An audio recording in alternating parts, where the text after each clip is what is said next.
ദൈവത്തിൻ്റെ അതിപരിശുദ്ധ നാമം മഹത്വപ്പെടുമാറാകട്ടെ. നമ്മളിന്ന് വായിക്കുന്നത് വിശുദ്ധ ലൂക്കോസിൻ്റെ സുവിശേഷം 11-ാം അധ്യായം 38-ാം തിരുവചനം. ഭക്ഷണത്തിന് മുൻപ് അവൻ കഴുകി ശുദ്ധി വരുത്താത്തതിനെപ്പറ്റി ആ ഫരിസേയൻ അത്ഭുതപ്പെട്ടു. പരിശുദ്ധ തൃത്വേക ദൈവത്തിന് സ്തുതി. ഫരിസേയൻ്റെ ക്ഷണം സ്വീകരിച്ച് ആ ഭവനത്തിലേക്ക് സന്തോഷത്തോടെ പ്രവേശിച്ച യേശു യഹൂദന്മാരുടെ പതിവ് രീതികൾക്ക് വിപരീതമായി കഴുകി വൃത്തിയാക്കാതെ ഭക്ഷണത്തിനിരിക്കുന്നത് കണ്ട് ആ വീട്ടുടമസ്ഥൻ അസ്വസ്ഥനാകുകയാണ്.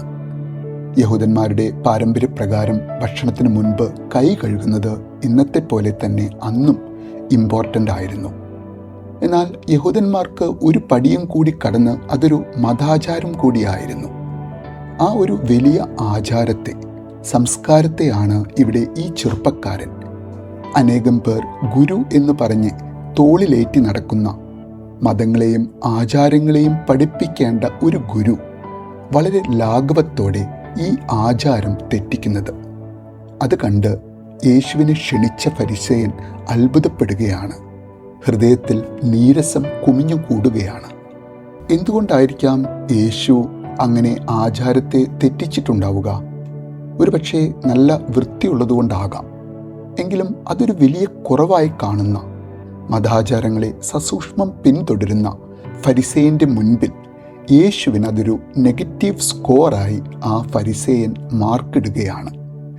ഹൃദയങ്ങളെ വായിച്ച് മനസ്സിലാക്കുന്ന ദൈവമാണ് തൻ്റെ മുമ്പിൽ ഇരിക്കുന്നത് എന്ന് ഒരുപക്ഷെ ആ ഫരിസേയൻ തൊട്ടടുത്ത നിമിഷം യേശുവിൻ്റെ തിരുവചനത്തിലൂടെ അനുഭവിച്ചറിഞ്ഞിട്ടുണ്ടാകണം.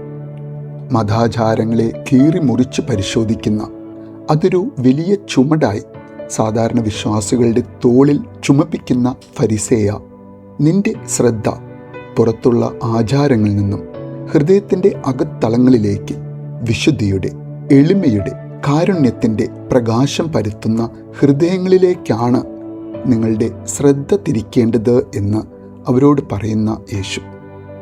ഇന്ന് യേശു നാം ഓരോരുത്തരോടും ഈ ചോദ്യം ചോദിക്കുന്നുണ്ടാകാം. നിങ്ങളുടെ വിശ്വാസം പുറമേയുള്ള ചടങ്ങുകളിലും ആചാരങ്ങളിലും മാത്രമാണോ? അതോ നാം ഓരോരുത്തരുടെയും ഉള്ളിലെ ഹൃദയ വിശുദ്ധിയിലും ദൈവാനുസരണത്തിലുമാണോ?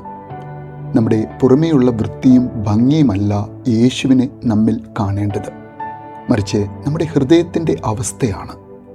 താഴ്മയോടെ ദൈവസന്നിധിയിൽ സമർപ്പിക്കുന്ന ഹൃദയങ്ങളെയാണ് യേശുവിന് കാണേണ്ടത്.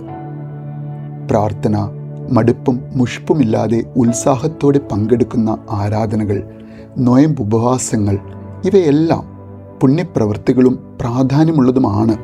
എങ്കിലും അവയെല്ലാം നമ്മുടെ ഹൃദയ പരിവർത്തനത്തിലേക്ക് നമ്മെ നയിക്കുന്നില്ല എങ്കിൽ അതെല്ലാം വൃഥാവായി തീരും എന്ന് നമ്മോട് പറഞ്ഞു തരുന്ന യേശു.